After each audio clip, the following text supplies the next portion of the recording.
Bien, queridos hermanos, vamos a buscar en nuestras Biblias Hechos, capítulo 4. Vamos a leer desde el versículo 13 en adelante. Capítulo 4, versículo 13 en adelante. Hechos 4, versículo 13 en adelante. Hasta el 22. Muy bien, dice así. Entonces, viendo el denuedo de Pedro y de Juan, y sabiendo que eran hombres sin letras y del vulgo, se maravillaban y les reconocían que habían estado con Jesús. Y viendo al hombre que había sido sanado, que estaba en pie con ellos, no podían decir nada en contra. Entonces les ordenaron que saliesen del concilio y conferenciaban entre sí, diciendo: ¿qué haremos con estos hombres? Porque de cierto, señal manifiesta ha sido hecha por ellos, notoria a todos los que moran en Jerusalén, y no lo podemos negar. Sin embargo, para que no se divulgue más entre el pueblo, amenacémosles para que no hablen de aquí en adelante a hombre alguno en este nombre. Y llamándolos, les intimaron que en ninguna manera hablasen ni enseñasen en el nombre de Jesús. Mas Pedro y Juan respondieron diciéndoles: juzgad si es justo delante de Dios obedecer a vosotros antes que a Dios. Porque no podemos dejar de decir lo que hemos visto y oído. Entonces ellos les amenazaron y les soltaron, no hallando ningún modo de castigarles por causa del pueblo, porque todos glorificaban a Dios por lo que se había hecho, ya que el hombre en quien se había hecho este milagro de sanidad tenía más de 40 años. Vamos a ver. Padre amado, gracias por este día y Padre, gracias por su palabra. Pedimos, Padre, que usted pueda animarnos en esta mañana, que podamos ver que al principio y también hasta el día de hoy, su iglesia sigue siendo perseguida por causa de la verdad, por causa de predicar el Evangelio. Padre amado, pedimos que su palabra puede obrar por medio de su Espíritu Santo a cada uno de nosotros, y en esta semana nos dé la valentía que tenían los apóstoles para predicar el Evangelio a otros, a pesar de las burlas, a pesar de la persecución, a pesar de la oposición. Señor, ayúdenos a que como iglesia podamos ser una luz aquí donde usted nos ha puesto. Padre, lo pedimos todo en el nombre de Jesús. Amén. Muy bien, queridos hermanos, vamos a ver ahora en estos versículos una continuación del tema anterior. Vimos que siempre la iglesia va a ser perseguida por causa de la verdad. Siempre va a ser así. Vimos que el grupo de los apóstoles está predicando acerca de Jesús. ¿Y qué ocurrió? De inmediato se levantó la oposición. Allí en el versículo 1 del capítulo 4, dice: hablando ellos al pueblo, vinieron sobre ellos los sacerdotes con el jefe de la guardia del templo y los saduceos, resentidos de que enseñasen al pueblo y anunciasen en Jesús la resurrección de los muertos. Y les echaron mano y los pusieron en la cárcel hasta el día siguiente, porque era ya tarde. Hermanos, desde el principio la iglesia fue perseguida por predicar acerca de Cristo y va a seguir siendo igual. En el día de hoy, en el mundo, hay por lo menos 100 millones de cristianos que están siendo perseguidos de maneras brutales. No solamente esa oposición de que a lo mejor se pueden burlar de nosotros, de que pueden hablar mal de nosotros o tener una cierta resistencia a nosotros, Estamos hablando de persecución, de muerte. Y hermanos, eso no ha terminado porque el maligno no quiere que se hable de Jesús en el mundo.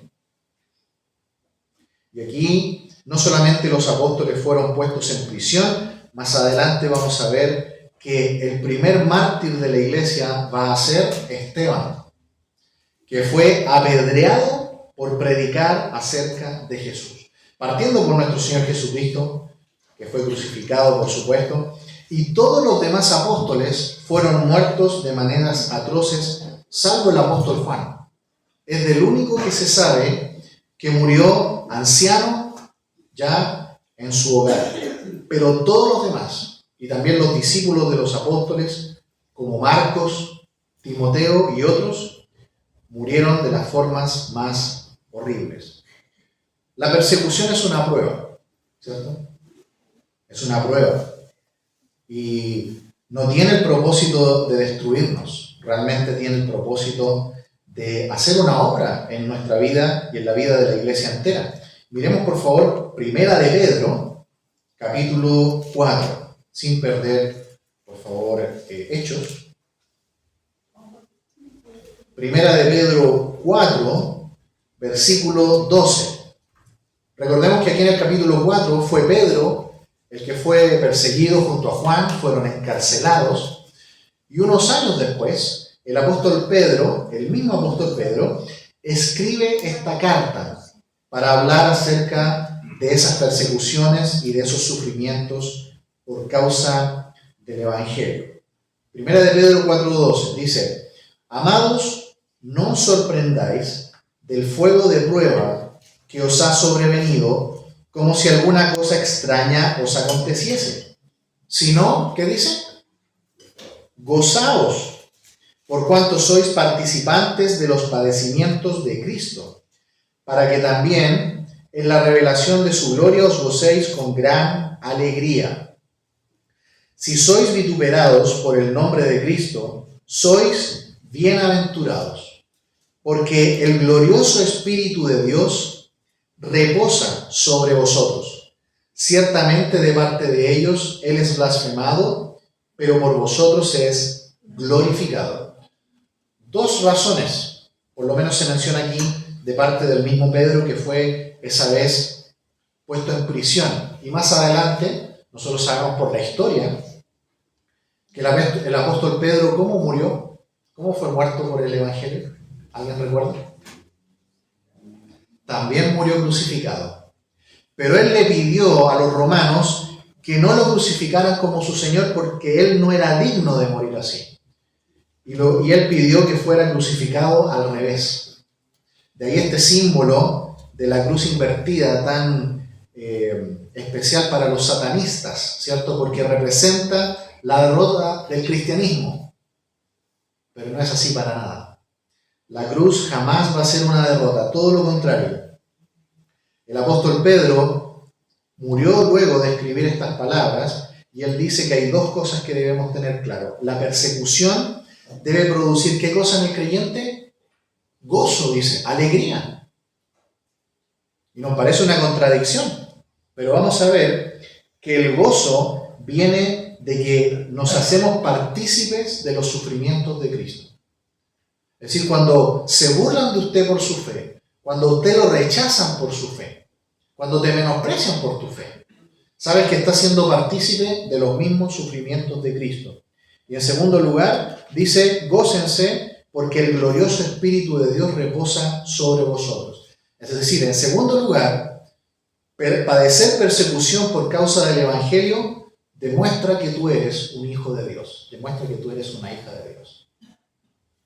Si a ti nunca te han perseguido por tu fe, quizás debieras meditar un poquito en tu corazón. ¿Será mi testimonio de fe realmente verdadero e impactante? Porque saben que cuando un verdadero creyente vive su fe en el mundo, siempre lo van a perseguir, siempre lo van a despreciar y lo van a poner de lado. Pero si nosotros somos iguales al mundo y no hay ninguna diferencia, nunca nos van a perseguir, ¿cierto? Pero si tú eres un verdadero hijo de Dios, una verdadera hija de Dios, tarde o temprano va a llegar la persecución. Pedro dice en el verso 15, así que ninguno de vosotros padezca como homicida o ladrón o malhechor, o por entremeterse en lo ajeno. Pero si alguno padece como cristiano, no se avergüence, sino glorifique a Dios por ello. Si un hijo de Dios está sufriendo por las consecuencias de nuestro propio pecado, eso no es sufrimiento verdadero, ¿cierto? Eso no es sufrir por la causa del Evangelio. Si yo cometo un delito y voy a la cárcel por un delito, no puedo decir que estoy ahí sufriendo por el Evangelio, ¿cierto? No es lo mismo. Sufrir realmente como cristiano, dice Pedro. Y si lo haces, no te avergüences. ¿Qué dijo el apóstol Pablo en Romanos, capítulo 1, versículo 16? Porque no me avergüenzo. ¿De qué? Del Evangelio. Porque es poder de Dios para salvación. ¿Cómo nos vamos a avergonzar del Evangelio? Así que, queridos hermanos, queridos jóvenes, que a lo mejor se burlan de tu fe en tu escuela, no tengas vergüenza, porque el Evangelio es poder de Dios para salvación. Tus compañeros a lo mejor que se burlan de ti no saben lo que están haciendo. Ellos no se imaginan lo que están haciendo. A lo mejor nuestros vecinos, nuestros compañeros de trabajo se burlan de nuestra fe, se oponen a nosotros. No sintamos vergüenza. Si alguien padece como cristiano, glorifique a Dios por ello. Veamos también 1 Corintios capítulo 12 y volvemos a Hechos. 1 Corintios capítulo 12.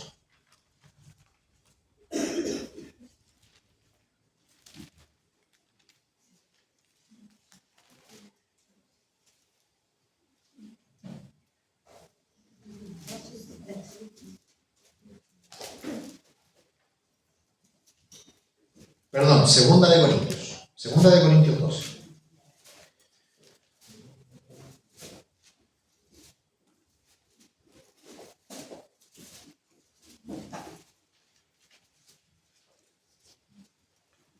El apóstol Pablo en este capítulo cuenta en parte algunos de los dolores, aflicciones y pruebas que tenía en su vida por el Evangelio, por servir a Dios. Si nosotros miramos un poquito antes también, en el capítulo 11, antes de ir al 12, mira ahí mismo en 2 Corintios, él cuenta un poco todos los sufrimientos que a él le tocó por servir a Dios. Versículo 23 del capítulo 11, primero. 2 Corintios 11, 23. ¿Son ministros de Cristo? Como si estuviera loco hablo. Yo más, en trabajos más abundantes, en azotes sin número, en cárceles más, en peligros de muerte muchas veces. De los judíos 5 veces he recibido 40 azotes menos uno. 3 veces he sido azotado con varas, 1 vez apedreado, 3 veces he padecido un naufragio. 1 noche y 1 día he estado como náufrago en alta mar, en caminos muchas veces, en peligros de ríos, peligros de ladrones, peligros de los de mi nación, peligros de los gentiles, peligros en la ciudad, peligros en el desierto, peligros en el mar, peligros entre falsos hermanos, en trabajo y fatiga, en muchos desvelos, en hambre y sed, en muchos ayunos, en frío y en desnudez. Y además de otras cosas, lo que sobre mí se agolpa cada día, la preocupación por todas las iglesias. ¿Quién enferma y yo no me enfermo? ¿A quién se le hace tropezar y yo no me indigno? Si es necesario gloriarse, me gloriaré en lo que es de mi debilidad. Si se fijan, cuántas cosas padeció también otro apóstol, el apóstol Pablo, por su fe en Cristo. Muchísimas cosas. Y uno dice, ¿por qué? Cualquiera renunciaría, ¿no?, en su sano juicio. Pero los que han nacido de nuevo, los que tienen a Cristo en su corazón, están dispuestos a padecer todo eso por causa del Evangelio. Y más adelante Pablo cuenta que el Señor le permitió en su vida otra prueba, un aguijón en la carne. Aquí en el capítulo 12 lo dice. Y no se sabe qué es, algunos piensan que es quizás una enfermedad. Y Pablo dice en el versículo 8, ahora sí del capítulo 12, fíjense, le pidió al Señor, 2 Corintios 12:8, dice, respecto a lo cual 3 veces le he rogado al Señor que lo quite de mí. Y me ha dicho, bástate mi gracia, porque mi poder se perfecciona en la debilidad. Por tanto, de buena gana me gloriaré más en mis debilidades, para que repose sobre mí el poder de Cristo. Por lo cual, por amor a Cristo, me gozo en las debilidades, en afrentas, en necesidades. ¿Y en qué dice?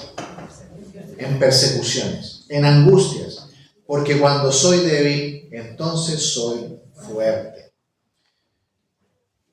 ¿Qué le dijo el Señor a Pablo? Bástate mi gracia. Y cuando llegamos ahora sí al capítulo 4 de Hechos, luego de que valientemente los apóstoles han dicho, en ningún otro hay salvación, a pesar de que los amenazaron y les dijeron que no hablaran más de Dios, que no hablaran más de Cristo, que no predicaran más, valientemente dicen, en ningún otro hay salvación, porque no hay otro nombre bajo el cielo dado a los hombres en que podamos ser salvos. ¿Quién puede hacer eso? Cualquier hijo de Dios que tiene una fe verdadera lo va a hacer. Y nosotros en el día de hoy no tenemos persecución, disfrutamos de libertad en el país. Pero en ese tiempo no había eso. Y por eso que los perseguían y los azotaban y los metían en cárceles. Por lo tanto, hermanos, nosotros que en el día de hoy tenemos tanta libertad para hablar del Señor, ¿cierto? Ocupemos esa libertad, aprovechemos esa libertad para hablar de Cristo y vivir nuestra fe libremente. Como hemos visto hasta aquí, la iglesia en una primera etapa está sufriendo persecución de afuera, persecución externa. Personas que desde afuera odian a la fe cristiana y atacan a los cristianos. Pero más adelante, también incluso va a haber una persecución interna. Pablo ahí en uno de sus comentarios dice, he sufrido peligros de falsos hermanos. Jesús habló en la parábola del trigo y la cizaña, ¿no? Donde también dentro de la congregación también va a haber persecución por falsos creyentes. Pero en esta primera etapa nosotros podemos ver que hay una persecución externa. Viene desde afuera el ataque hacia la iglesia. Sin embargo, fíjense cómo la iglesia lo va a tomar con gozo, van a ser valientes y van a seguir predicando a pesar de la prohibición de las autoridades de aquel tiempo. Dice el versículo 13 del capítulo 4, entonces viendo el denuedo de Pedro y de Juan, sabiendo que eran hombres sin letras y del vulgo, se maravillaban y les reconocían que habían estado con Jesús. Hermanos, ¿qué es lo que hacía que impactara tanto la vida de las personas? A pesar de que eran opositores y eran personas que estaban en persecución contra ellos. ¿Qué era lo que había marcado la vida de los apóstoles? Que ellos habían estado con Jesús. Hermanos, ¿usted está con Jesús? ¿Jesús vive en usted? ¿Y usted procura tener con Él comunión cada día? Eso es lo que marca la gran diferencia y el impacto hacia las personas. Que a pesar de que tengan en contra de nosotros el odio contra la fe cristiana, no van a tener excusa y van a decir, Él es una persona que tiene a Jesús en su vida. No importa lo que tengan en contra de nosotros, pero ellos no van a poder decir que no tenemos a Cristo en nuestra vida. El impacto de la vida de los primeros cristianos hacia eso. Si ustedes recuerdan, un poquito antes habíamos visto que los hermanos vivían juntos, tenían las cosas en común, se amaban entre sí. Y eso producía un impacto hacia afuera. Hermanos, nosotros no vamos a impactar si no predicamos solamente con palabras, sino que también con nuestra propia vida. Se burlaban un poco de ellos, decían que eran personas sin letras y del vulgo, pero como nosotros ya hemos estudiado un poco, todos los judíos en aquel tiempo tenían una educación muy estricta, en las Escrituras. Así que por lo menos hasta los 15 años, toda persona del pueblo de Israel estudiaban la palabra de Dios en profundidad y se la memorizaban completa, todo el Antiguo Testamento. Por lo tanto, ellos tenían un gran conocimiento. Lo que pasa es que estos religiosos judíos helenistas, que habían adquirido también la cultura griega, decían que ellos eran del vulgo y sin letras porque no habían continuado el tercer nivel de educación, que tenía que ver con los midrash y todas esas tradiciones orales de los judíos, aprender las tradiciones y también la literatura griega de aquel tiempo. Pero los apóstoles no eran personas ignorantes de la Escritura, eran conocedores de la Escritura. De hecho, en los sermones que hizo el apóstol Pedro demuestra un enorme conocimiento y cita de memoria textos extensos de la Escritura, de distintas partes del Antiguo Testamento. Pero ¿qué era lo que impactaba al final? Que ellos habían estado con Jesús. Versículo 14. Y viendo al hombre que había sido sanado, que estaba en pie con ellos, no podían decir nada en contra. Al principio de los tiempos de la iglesia, una de las cosas que el Señor permitió, lo mismo que hacía el Señor Jesús, lo pudieron hacer los apóstoles, que fue durante un tiempo hacer milagros. El Señor Jesucristo hizo milagros, ¿cierto? Sanó a muchas personas, resucitó personas, hizo milagros también en cuanto a la materia, por ejemplo, multiplicó panes y peces, ¿cierto? Calmó la tempestad y otras cosas más. Y Jesús dijo que los apóstoles después iban a poder hacer las mismas cosas. Pero estos milagros, ¿qué propósito tenían? Ya hemos dicho que el propósito de los milagros es demostrar, en primer lugar, que Jesús era el Mesías. Ese era el propósito de los milagros. Los milagros en sí no salvan. Recordemos que en Juan capítulo 2, ¿recuerdan cuando el Señor convirtió agua en vino en las bodas de Caná? Dice que muchas personas creyeron, dice. Pero Jesús mismo no se fiaba de ellos, porque Él veía el corazón de los hombres. Así que creer en milagros no salva. ¿En quién tenemos que creer? En la persona que hace el milagro, en la persona de Cristo. Cuando el Señor Jesús multiplicó panes y peces, multitudes empezaron a seguir al Señor. ¿Recuerdan? En Juan capítulo 5 y 6. Y después de un tiempo dice que lo tomaron para hacerlo rey. Claro, por supuesto, ¿cómo no vamos a querer tener un rey que multiplica la comida? ¿Cierto? Es el mejor rey que podríamos tener. Pero ¿qué hizo Jesús? No quiso y les dijo, estos son los requisitos para ser mi discípulo. Y no les gustó. Y dice Juan capítulo 6, versículo 66, desde aquella hora muchos dejaron de seguir a Jesús y ya no andaban con Él. Solamente lo buscaban por los milagros. Querían estar con Él por las cosas que Él hacía milagrosas, pero no querían realmente a Jesús. Así que, ¿cuál es la verdadera fe? Poner mi fe en la persona de Jesús. Y por eso que los apóstoles también tuvieron, durante un tiempo, la capacidad de hacer estas señales. Ahora, para corroborar no solamente que Jesús era el Mesías, sino que también para corroborar que la iglesia era algo de Dios y no de los hombres.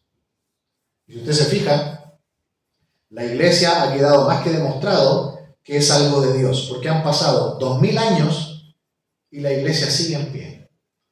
La han tratado de destruir. Han tratado de destruir la Biblia, de quemarla tantas veces. Pero la iglesia y el cristianismo siguen en pie. Y la Biblia, yendo literalmente, es el libro todavía más vendido del mundo. Y más traducido de toda la historia. No puedes destruir la Biblia. No puedes destruir a la iglesia. Habían evidencias entonces por este hombre que había sido sanado, este cojo de nacimiento. Y se corroboró entonces que este movimiento, la iglesia, era algo de Dios. Versículo 15. Entonces les ordenaron que saliesen del concilio y conferenciaban entre sí. Es decir, quedó el grupo de los religiosos juntos dentro de un lugar, sacaron a los apóstoles afuera y ellos se pusieron a conversar entre ellos, diciendo: ¿qué haremos con estos hombres? Porque de cierto, señal manifiesta ha sido hecha por ellos, notoria a todos los que moran en Jerusalén, y no lo podemos negar. Hermanos, si su testimonio de Cristo es verdadero, y nosotros no podemos hacer milagros, pero sí podemos mostrar una fe verdadera, genuina en nuestras vidas. La gente, por más que nos trate de acusar, nos aíslen, ¿cierto?, nos rechacen por nuestra fe, se burlen de nosotros, no importa eso. Lo importante es esto: que no puedan negar que en nosotros vive el Señor, que nosotros tenemos a Cristo, y que nosotros le hemos hablado con amor del mensaje del Evangelio y de la salvación. Aquí, fíjense, los religiosos, los enemigos máximos de la iglesia del primer siglo, dicen: ¿qué les podemos hacer? Es evidente que el milagro que hicieron es verdadero. Este cojo de nacimiento que estaba ahí por años, ¿cierto?, en la puerta del templo, ahora está saltando y alabando a Dios y está corriendo. Es innegable el milagro. No podemos negarlo. Versículo 17, sin embargo, para que no se divulgue más entre el pueblo, amenacémosles para que no hablen de aquí en adelante a hombre alguno en este nombre. Y llamándolos, les intimaron que en ninguna manera hablasen ni enseñasen en el nombre de Jesús. ¿Qué es lo que va a hacer el mundo contra nosotros? ¿Qué va a hacer los que se oponen a la fe? Recordemos que en Juan capítulo 3 dice que la luz vino al mundo, pero los hombres amaron más las tinieblas que la luz, porque ellos aborrecen la luz y no quieren que la luz revele lo que ellos son. ¿Sabe qué, querido hermano? Cuando su testimonio de Cristo es verdadero, cuando usted tiene una fe que es genuina, usted llega a un lugar y automáticamente el ambiente cambia. La gente que lo conoce a usted sabe que usted es diferente. Lo decíamos la semana pasada, no sé si a usted le ocurre que usted llega a un lugar y la gente hasta deja de hablar y empiezan a hablar distinto. Y cuando normalmente estas personas hablan entre ellos con malas palabras, cuando usted está presente, se abstienen de hablar malas palabras, ¿sí o no? Y hasta se disculpan. Dice: ay, perdón, es que tú eres cristiano. ¿Sí o no? Pero cuando la gente del mundo sigue igual como si nada y nosotros somos uno más, igual que ellos, la pregunta es: ¿nuestro testimonio, nuestra fe es genuina, es verdadera? Cuando nosotros llegamos a un lugar, cambia. No porque nosotros seamos Cristo mismo, somos cristianos, pequeños Cristos, ¿cierto? No somos Jesús mismo, pero representamos a aquel que dijo: yo soy la luz del mundo. Así que aquí, ¿qué hicieron los religiosos? Los amenazaron. Los amenazaron. Hermanos, ese es el primer paso de la persecución. Cuando la persecución se pone cada vez peor, lo primero que viene son las amenazas. Más adelante, cuando lleguemos al capítulo 7, vamos a ver que va a llegar hasta el asesinato. Les decía al principio que en el mundo actual más de 100 millones de cristianos son perseguidos a nivel de muerte. A nivel de muerte.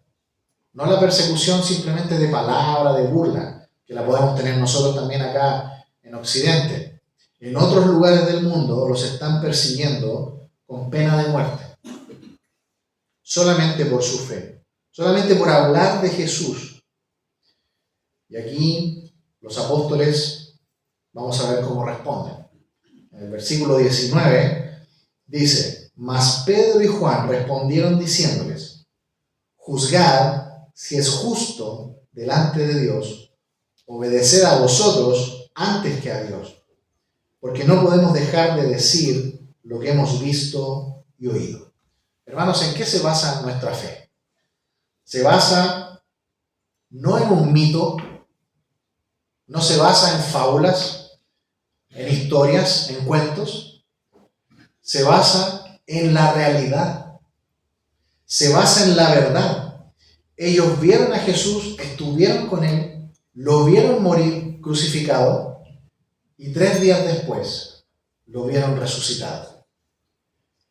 Aquella experiencia les cambió la vida para siempre y estuvieron todos dispuestos a morir por eso.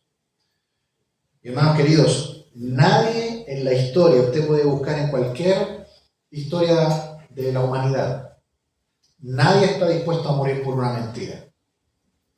Si hubiera sido mentira, los apóstoles habían dicho cuando los iban a matar, a ver, paren un poquito, miren, les vamos a contar la verdad. Eso de Jesús, la verdad que no es cierto, no resucitó, es una historia que nosotros inventamos, pero no nos maten, por favor. ¿Cierto que habrían hecho eso? Pero ¿por qué estuvieron dispuestos a morir? Porque era verdad. Porque era verdad. Y ahora es el apóstol Juan el que nos va a narrar su experiencia. Vamos a 1 de Juan, capítulo 1, por favor. Juan también escribió sus cartas unos años después. Miren lo que dice.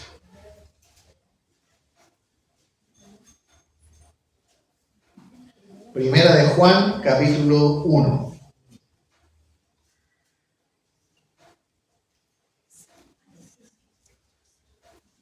Primera de Juan, capítulo 1. Verso 1. Dice, lo que era desde el principio, lo que hemos oído, lo que hemos visto con nuestros ojos, lo que hemos contemplado y palpado en nuestras manos tocante al verbo de vida. ¿Quién es el verbo de vida? ¿Cierto?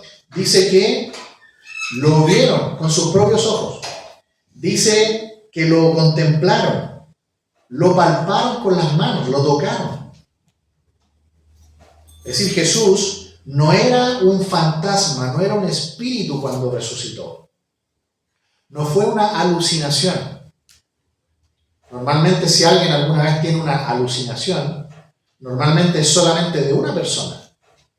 Pero más de una persona no pueden tener la misma alucinación.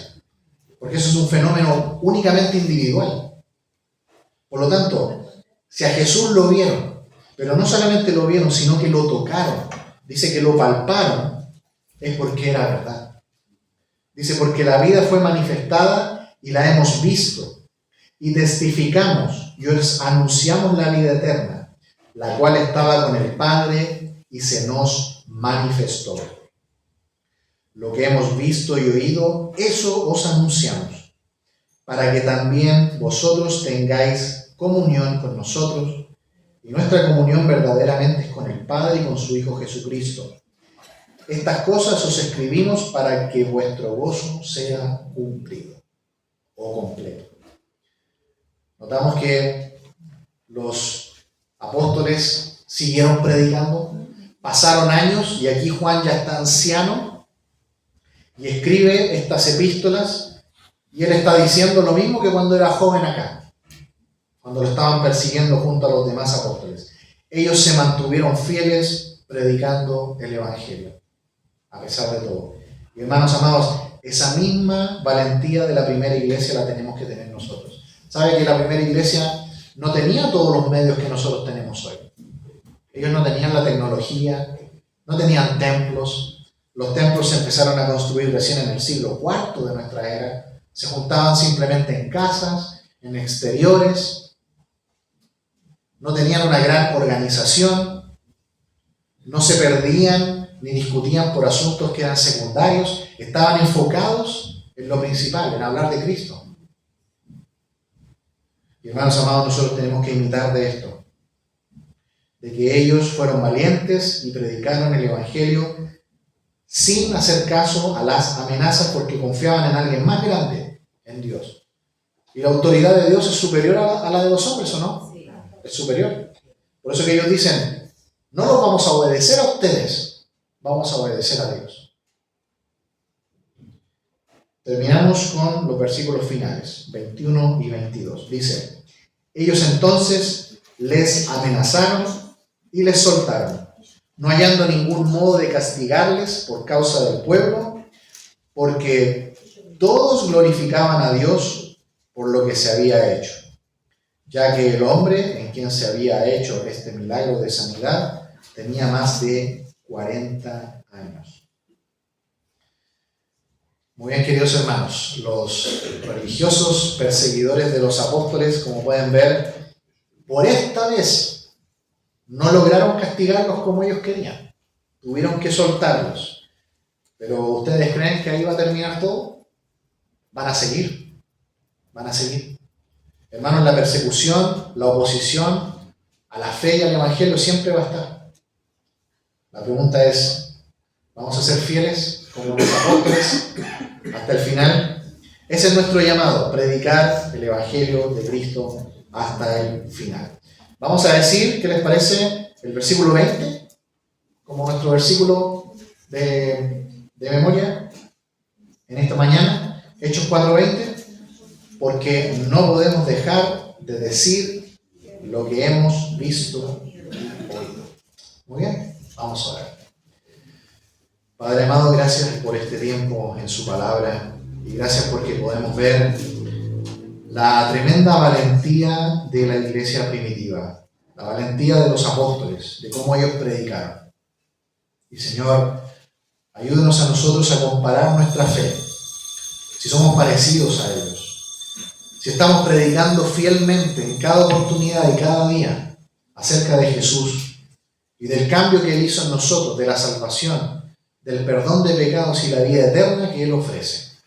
Si no lo estamos haciendo, Señor, ayúdenos en esta semana a volver a hacerlo, a ser fieles, Señor, y valientes en testificar de Cristo a otros. Padre amado, lo pedimos todo en el nombre de Jesús.